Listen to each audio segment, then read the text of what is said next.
вы хотите получить испанское гражданство, вы учите даты королей для экзамена. Но настоящая история, она не учебник, она здесь, под моими ногами.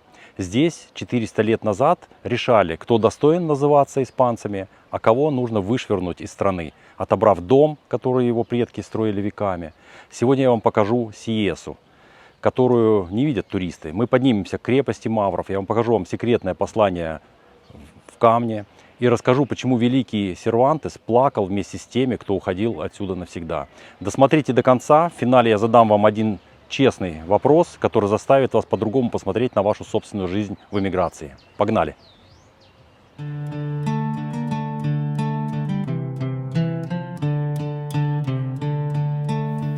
Мы въезжаем в город Сиеса. Это небольшой город на юге Испании. Здесь живет примерно 35 тысяч человек.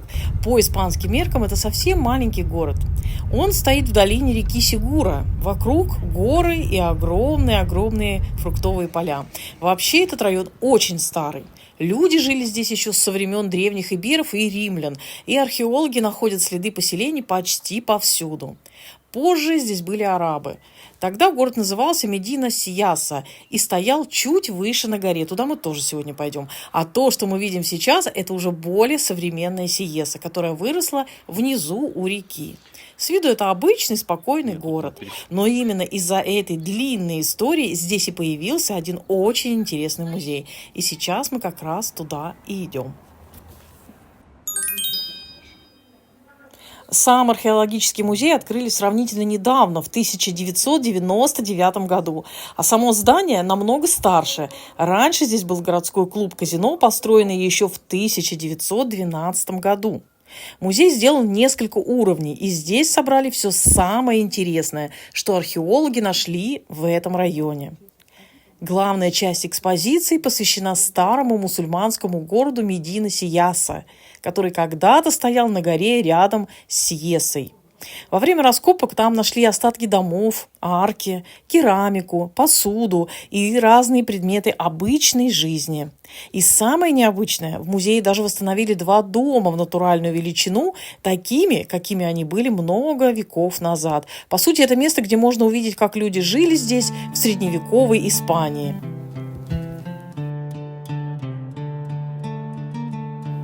Когда археологи начали раскопки старого города Медина-Сияса, они нашли удивительную вещь. Оказалось, что даже обычные дома здесь были довольно изысканными. Внутри многих домов были настоящие декоративные арки из резного гипса. И это интересно. Такие архитектурные украшения мы обычно привыкли видеть в дворцах или мечетях. А здесь арками украшали даже жилые дома. Получается, что культура и архитектура в этом городе были на очень высоком уровне. И это только часть находок. Также в витринах музея можно увидеть монеты разных эпох. По ним археологи определяют, когда именно здесь жили люди и с какими регионами они торговали.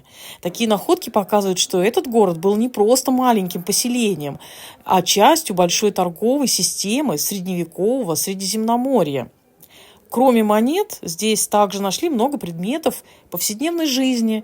Это керамика, стеклянная посуда, украшения, металлические изделия. Некоторые из этих предметов были привезены из других регионов исламского мира. Это говорит о том, что жители Сиясы были связаны торговлей с разными городами того времени. И когда смотришь на все эти вещи, становится понятно, что перед нами не просто археологические находки. Это настоящая история жизни людей, которые жили здесь почти 1000 лет назад. Но самое интересное в этом музее – это то, что некоторые дома из Медины Сияса здесь воссоздали почти в натуральную величину. И мы как раз там, в этом музее, посмотрели, как они выглядят.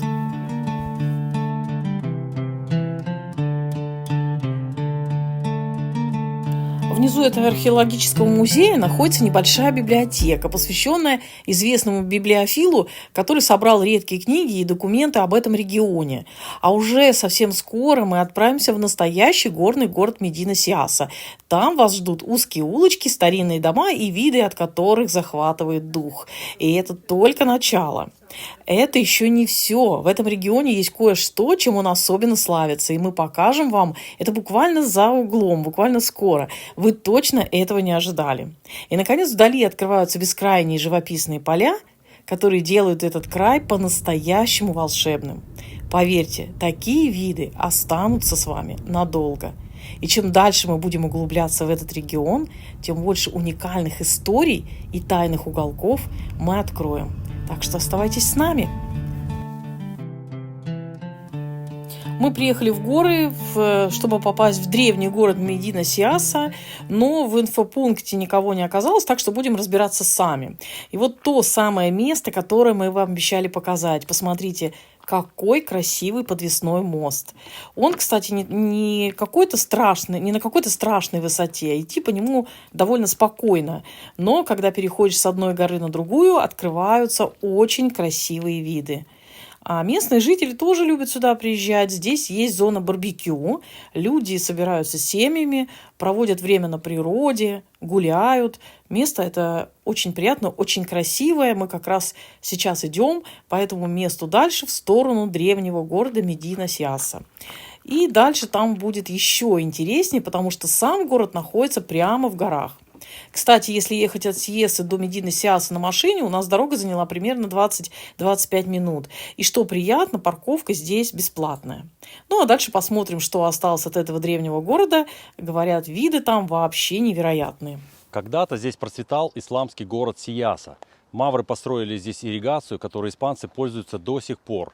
Но в 1609 году король Филипп III подписал указ об изгнании морисков. И таким образом тысячи людей, которые родились здесь, говорили по-кастильски, считали себя местными, были объявлены чужими. Их выставили из страны просто потому, что их предки были другими. Посмотрите на эти камни. Археологи обнаружили здесь нечто странное. В фундаменте самого богатого дома Сиесы был найден не просто орнамент, а геометрический код восьмиконечной звезды – Руб-аль-Хизб. Мавры верили, что этот символ защищает дом от тех, кто пришел с мечом. Но самое поразительное – это их скрытые цистерны, альхибес. Мавры строили их так, чтобы город мог автономно выживать месяцами. Они знали, их золотой век в Испании подходит к концу. Эти камни не просто руины, это капсула времени, которую они оставили нам, чтобы мы поняли. Они планировали остаться здесь навсегда, но всегда были готовы к тому, что их изгонят.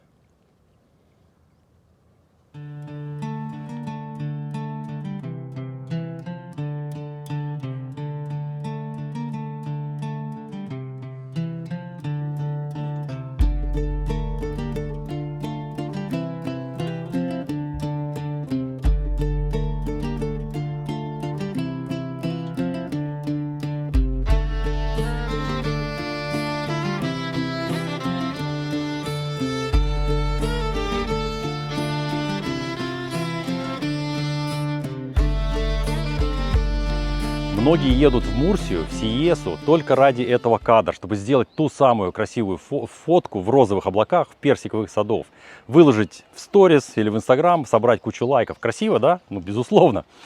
Но мало кто знает из тех, кто сегодня гуляет здесь с айфоном, и мало кто понимает, какая драма зарыта в этой земле. В этих краях каждый цветок – это буквально памятник людям, которые были вычеркнуты из истории Испании одним росчерком пера.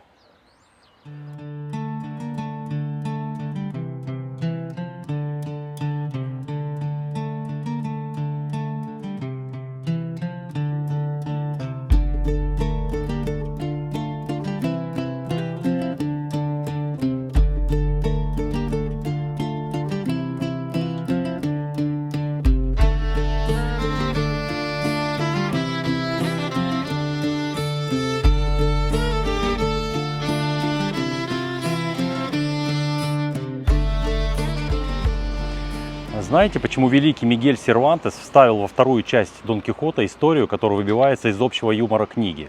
Он не мог иначе. Он был свидетелем того, как из этих краев, из этой долины уходили тысячи людей, когда Филипп III подписал указ об изгнании. Сервантес видел, как его соседи, друзья и мастера, строившие эту страну, превратились в беженцев.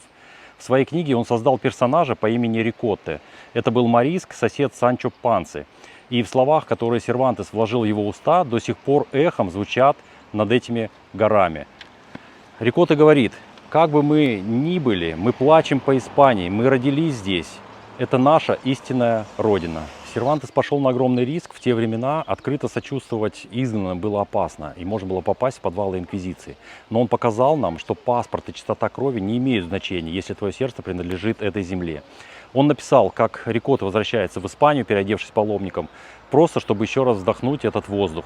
Рикотто знал, что за это его могут казнить, но тяга к родной земле, Сиесы и долины Рикотто была сильнее страха смерти. Для Сервантеса это была личная боль. Он видел, как Испания теряет свою душу, выгоняет тех, кто любил ее больше всех. И когда сегодня мы стоим здесь, в этом розовом раю, мы должны помнить, этот рай был оплачен слезами тех, кто считал себя испанцами.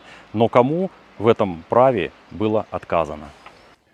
Друзья, у меня к вам частный вопрос, особенно к тем, кто уже живет в Испании и получил свой паспорт. Чувствуете ли вы себя по-настоящему дома? Или паспорт это просто для вас страховка? Напишите обязательно в комментариях.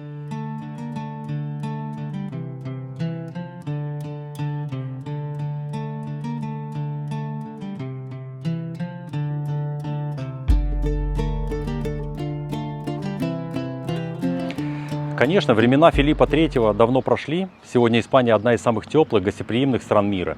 Здесь живут потрясающие, открытые люди, которые умеют наслаждаться жизнью и ценить каждый момент. Но знаете, почему здесь так комфортно? Потому что испанцы – это нация, которая по-настоящему чтит свою историю. Они не пытаются ее лакировать, скрывать. Они помнят все триумфы, ошибки. Они знают, что эта земля, эти сады в Сиесе – это результат труда многих поколений разных культур. И именно это знание делает их сегодня такими мудрыми и терпимыми. И, наверное, не случайно сегодня это место выглядит таким спокойным и теплым. Но мы ведь обещали показать вам еще кое-что, ради чего сюда каждый год приезжают люди. Посмотрите, только в феврале вся эта долина превращается в настоящее цветущее море. Белые деревья, розовые деревья, все вокруг буквально усыпано цветами. Сейчас как раз цветут персиковые сады, и зрелище, конечно, невероятное. Иногда владельцы садов даже разрешают людям пройтись между деревьями, чтобы можно было увидеть все это совсем близко. И нам тоже повезло. Мы прогулялись по такому саду, и теперь понятно, почему в феврале люди специально приезжают в этот регион, чтобы просто увидеть эту долину вот такой, в полном цвету. И, честно говоря, это стоит увидеть хотя бы один раз.